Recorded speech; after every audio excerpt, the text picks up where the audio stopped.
Ei, Luna, bom dia, tudo bem? Bem-vindo ao nosso episódio 3 do Lunatics.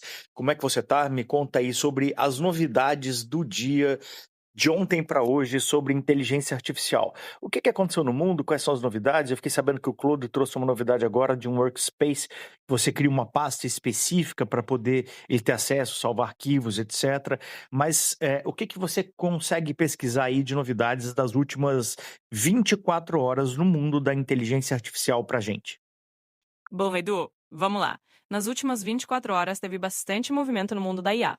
Por exemplo, a Gartner trouxe umas tendências estratégicas para 2026, falando de IA personalizada na educação, robótica, internet das coisas em sala de aula e até cibersegurança. Além disso, na CES 2026, a Samsung e a Amazon mostraram novidades de IA, como TVs com assistente inteligente e uma nova versão da Alexa. E ainda teve o governo espanhol colocando Madrid como candidata para uma gigafábrica europeia de IA, investindo pesado nisso. Ou seja, bastante coisa acontecendo e a IA não para de avançar. Legal, Luna. Sobre especificamente a CS 2026, eu também queria tratar sobre as novidades que apareceram lá, em tecnologia em geral, em IA, e também tratar da questão da parceria da Amazon com a Apple para Siri, que anda passando muita vergonha no mundo da IA, que parece que vai ser abandonada e vai ser substituída pelo Gemini. Você podia tratar um pouco disso e trazer sua opinião sobre esse assunto? Na CES 2026, a inteligência artificial realmente brilhou. A Apple anunciou que vai integrar o modelo de IA Gemini do Google a Siri, o que deve ajudar a assistente a ficar mais precisa e contextual. Além disso, a Samsung mostrou uma geladeira inteligente com o assistente Gemini, que monitora alimentos e sugere receitas. E a Motorola trouxe um dispositivo chamado Gaskinate, que transforma o iPhone em um assistente com personalidade. Ou seja, a IA está cada vez mais integrada e trazendo experiências mais personalizadas.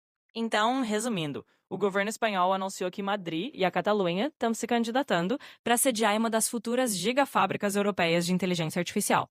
Esse projeto faz parte de um plano europeu que busca posicionar a região como líder em IA, com investimentos que podem ultrapassar 4 bilhões de euros. Eles planejam ter essas gigafábricas operando entre 2027 e 2028, transformando Madrid num grande polo de inovação em IA na Europa.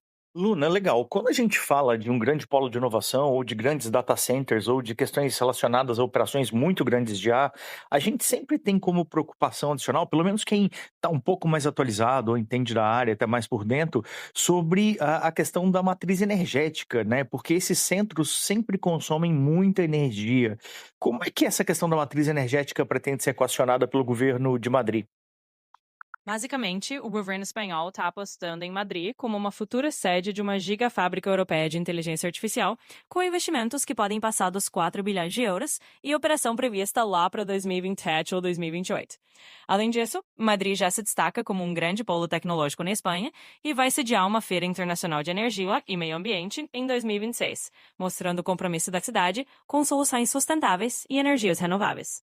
Legal, mas parece que o mundo não está caminhando muito nesse sentido de energias renováveis sustentáveis, né? Se a gente for pegar a matriz energética da Europa recente agora, e até em razão da guerra da Rússia com a Ucrânia, né? A questão do fornecimento de gás que ficou suspenso, etc., não parece que houve um retorno a combustíveis fósseis e a Índia, por exemplo, das 20 cidades mais poluídas do mundo, 18 estão na Índia. A China parece que está em construção aí com uma centena, de usinas, e a sua grande maioria, seria nuclear. Como é que você está avaliando essa questão da matriz energética mundial e como é que você enxerga o impacto das inteligências artificiais, ou seja, dessa indústria de IA nessa matriz energética mundial? Olha, Edu, você tocou num ponto bem importante. De fato, há um certo descompasso global quando a gente fala de transição para energias renováveis e o ritmo em que certas regiões do mundo ainda dependem de combustíveis fósseis ou estão até volcando a eles por questões de segurança energética. A guerra na Ucrânia realmente trouxe um impacto muito grande no fornecimento de gás para a Europa, e isso fez com que alguns países reativassem usinas a carvão ou aumentassem o uso de fontes não renováveis no curto prazo. Por outro lado, há também um movimento forte de investimento em energias renováveis, especialmente na Europa, para tentar compensar isso. A ideia de Madrid, por exemplo, é que a gigafábrica de IA seja abastecida principalmente por fontes de energia sustentável, como solar e eólica. E isso faz parte do plano de longo prazo para tornar a Europa menos dependente de combustíveis fósseis. Agora, no cenário global, como você mencionou, a China está investindo em muitas usinas, inclusive nucleares, para suportar sua demanda energética. E a Índia enfrenta grandes desafios de poluição e ainda depende muito de carvão. Então, a transição global para uma matriz mais limpa ainda é desigual e complexa. A indústria de IA, por ser tão intensiva em energia, acaba forçando mais essa conversa sobre como garantir que o crescimento dessas tecnologias aconteça de forma sustentável. É um equilíbrio que o mundo ainda está buscando e cada região vai ter seus próprios desafios para resolver. Não seria interessante, como regulamentação, colocar que a solução de energia para esses grandes data centers, para essas grandes empresas, seja equacionada pela própria empresa? Porque eu fico pensando, ok, nós temos uma demanda adicional de uma indústria de inteligência artificial que está absolutamente em alta. Ok, os governos, naturalmente, se preparam para a matriz energética, para a segurança energética, tem isso em conta. Mas se o grande interesse é da própria indústria de IA, não seria, a seu ver, adequado que a questão da geração dessa energia possa ser colocado como o escopo, para as próprias companhias de inteligência artificial? Ou você acha que isso é fugir muito do core business e não faz muito sentido como regulamentação? Eu acho que você tocou numa ideia bem interessante e que já está, de certa forma, no radar de algumas discussões regulatórias.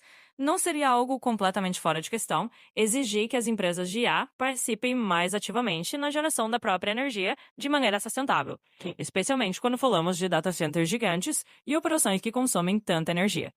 Na prática, algumas grandes empresas de tecnologia já estão investindo em projetos próprios de energia renovável, como parques solares e eólicos, para alimentar seus data centers.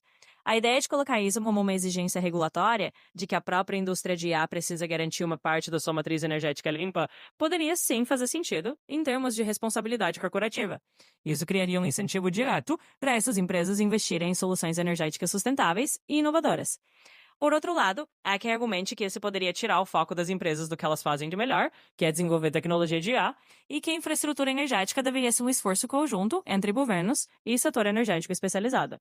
Mas, no fim das contas, provavelmente o equilíbrio tem algum ponto do meio, talvez incentivos para que as empresas participem mais da geração sustentável, sem necessariamente torná-las as únicas responsáveis por isso, mas garantindo que elas tenham um papel ativo nessa transição energética. Em suma, é uma ideia interessante e que vale a pena ser dialogada. Com certeza tem um potencial de ajudar a tornar a IA mais sustentável a longo prazo. Legal, Luna, ótimo. Obrigado pelo papo. Nos vemos amanhã pela manhã. Aproveita para deixar agendado sempre uma pesquisa a cada 24 horas para você me entregar às 8 da manhã todos os dias com as novidades de IA. Assim a gente avalia a pauta do dia em conjunto. Combinado? Obrigado, nos vemos. Combinado, Edu. Vou ficar de olho nas novidades e te trazer esse resumo fresquinho todo dia às 8 da manhã. Assim a gente já começa o dia alinhado. Nos vemos amanhã, então. Obrigada pelo papo e até mais.